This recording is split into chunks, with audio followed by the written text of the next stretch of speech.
Welcome to the deep dive. So today we're really getting into something most of us think we know about, sacrifice. Right. Specifically, the whole idea of, what you give up chasing success versus just And settling. we think we know the answer, don't we? We do, Uh, but get ready because this deep dive might just flip your whole perspective on what's actually costly. exactly. We're drawing heavily today from some really potent excerpts from a source called The High Price of Settling. Okay. And it's not just talking about, like, money or working hard. It goes deeper, challenging the bedrock assumptions about what a heavy burden truly is. Right. So our mission today basically is to uncover those hidden costs, the ones you pay when you don't strive. And why, according to this source, real sacrifice might be hiding where you least expect it. Mm-hmm. Okay, so let's unpack this a bit. We're all kind of taught, aren't we, that big success demands big sacrifice. Oh, absolutely. Long hours, saying no to the fun stuff, the grind. Yeah, the endless discipline. That's definitely the picture I always had in my head.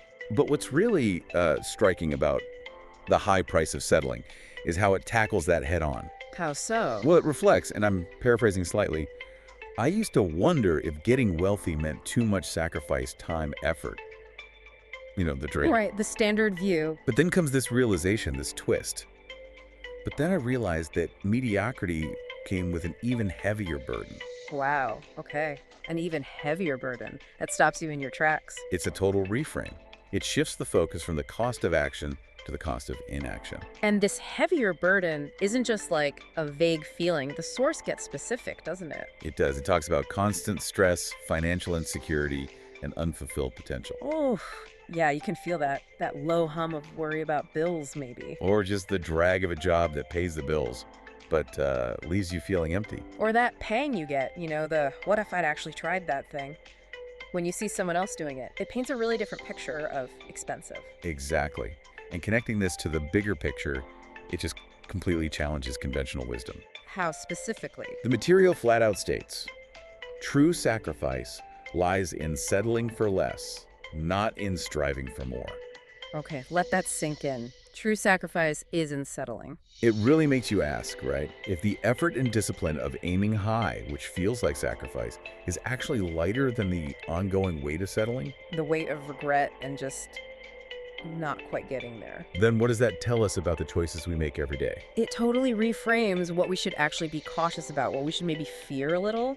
Yeah. This source argues that pursuing success is the wiser path. Not necessarily easier upfront, maybe, but wiser. Wiser because, as it suggests, that constant struggle with insecurity, that weight of knowing what you could have done, but didn't. That's far more draining, far more punishing in the long run than the initial push required to strive. So it's less about giving up comfort now and more about actively avoiding a much worse kind of discomfort later. Precisely. It's not just about the rewards of striving, it's critically about what you avoid by not settling down into mediocrity. Avoiding that heavier burden. Yes. The high price of settling really emphasizes that the long-term cost of unfulfilled potential is this massive ongoing expense that people just don't factor in when they think about sacrifice. Can you give an example? Sure. Think about never starting that side business you dream about versus the daily grind of a job you dislike. Right. Or maybe avoiding a difficult but necessary conversation versus letting resentment slowly poison a relationship. The source implies the second option in each pair, the settling option, though it often feels easier short-term. Carries that heavier persistent cost down the line. Exactly. It just keeps weighing on you. So wrapping this up, what does this mean for you listening? This deep dive into the high price of settling, it really drives home this core idea, doesn't it? It does. That burden of mediocrity, the stress, the insecurity, that heavy feeling of potential left on the table, it's presented as way heavier than the upfront sacrifice of actually going for it. It flips the whole script. The real burden, it argues, is the one you carry when you choose not to push. Which leads to a big question. Yeah, based on all this, what does it truly mean, personally, to you, to live a life without that unfulfilled potential? And maybe more pointedly, how might redefining sacrifice in this way actually change the paths you choose, going forward? That's the crucial reflection, isn't it? We really encourage you to think about that. How does this perspective land with you? Hmm. Because understanding this distinction, this inverted idea of where sacrifice truly lies, well, it might just lead you down a wiser and ultimately maybe a much lighter path.